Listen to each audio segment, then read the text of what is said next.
Am I a boy or a girl? Yes. Are you a girl? No. Are you a boy? No. Then what are you?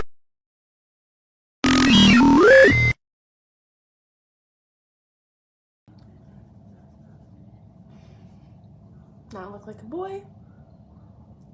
Just kidding, I'm a girl.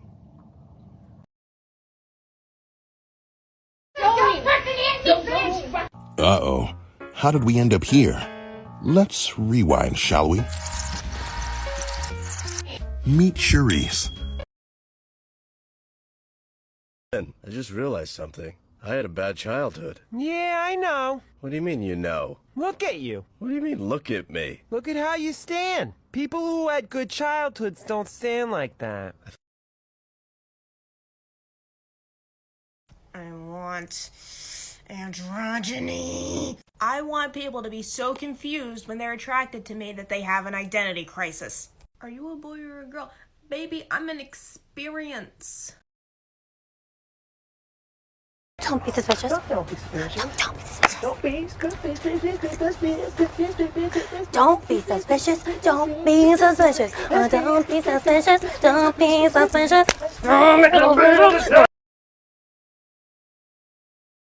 You can't be gender fluid because being gender fluid is not a real thing. Well, Adam, I checked your profile. Let's talk about this.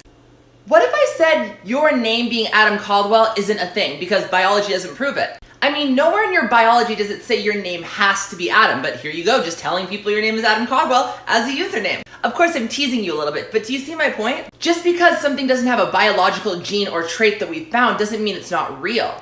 Your name is Adam Caldwell, and your username is that because you heard it, it sounded right to you, so you accepted it. I was born feeling the way I am, and when I heard the word gender fluid, it sounded right, so I accepted it. There's no biology that says your name is Adam, but it doesn't make your name not a thing. Same thing with the idea of identifying as gender fluid. Anyway, I hope this helps, Adam Caldwell.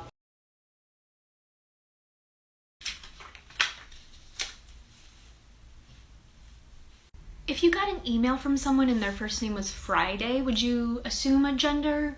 Which gender? Vesper. Sam. Merlin. And would you be like certain, or would there be like some confusion or anxiety? Like, would you put a title in the email, or would you just like leave it off? So if you were a barista and someone ordered their drink and then you asked for their name and they said Kestrel, how would you spell it? Did you register that as a name when you heard it? Crystal. Okay. Thanks, Mom. Yeah, so if I was born, I would have been right. Yeah, after Dad.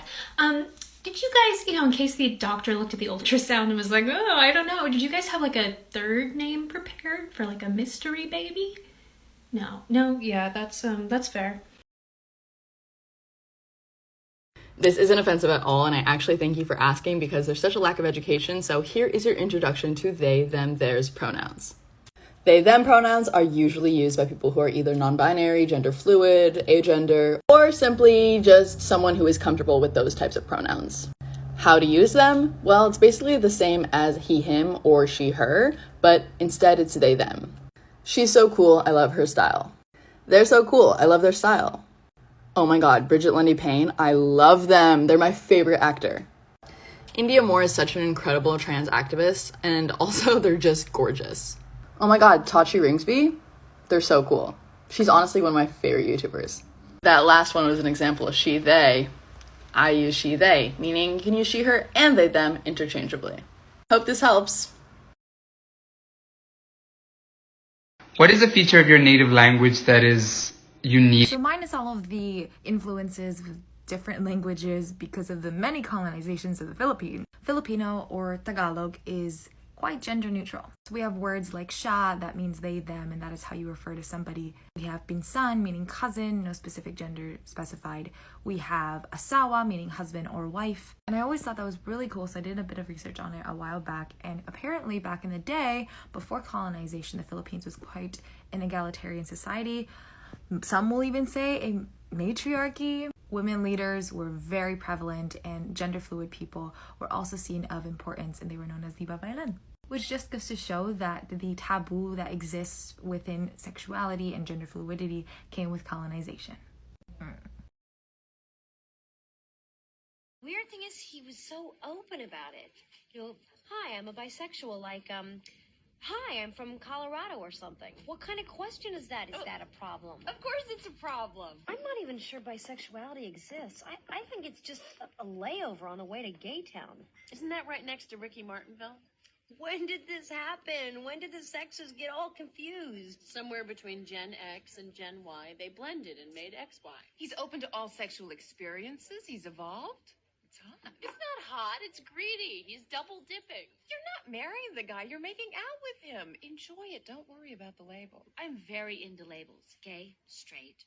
Pick a side and stay there. I did the date the bisexual guy thing in college, but in the end, they all ended up with men. So did the bisexual women. Which explains why there are no available men left for us.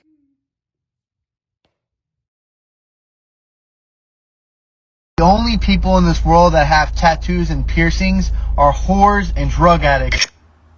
I'm actually finishing a kid's book about this right now, right? We're souls. We're not bodies. Serenity the pig. More tattoos than you could ever count and the nicest animal around. Little Z. Look at this. Prettiest cis boy on the planet. Mr. Grumpy Owl. Man, he gets upset when people tell me can't wear makeup and beads. Mr. Musk. He throws tea parties for his sons that love princesses. Meet Elle the peacock. God, they're pretty. Atlas the bunny. He was born in the wrong body. Meet Ramona the cow. She's being painted next. Boy, that's a lot of piercings. Everybody deserves a place in life where they get to be themselves. Everybody. And what you do with your body doesn't say who you are as a soul. So anyway, let's stop the ignorance and just love, huh? Just love. Merch available at tiktokbunny.live/merch. Shop now.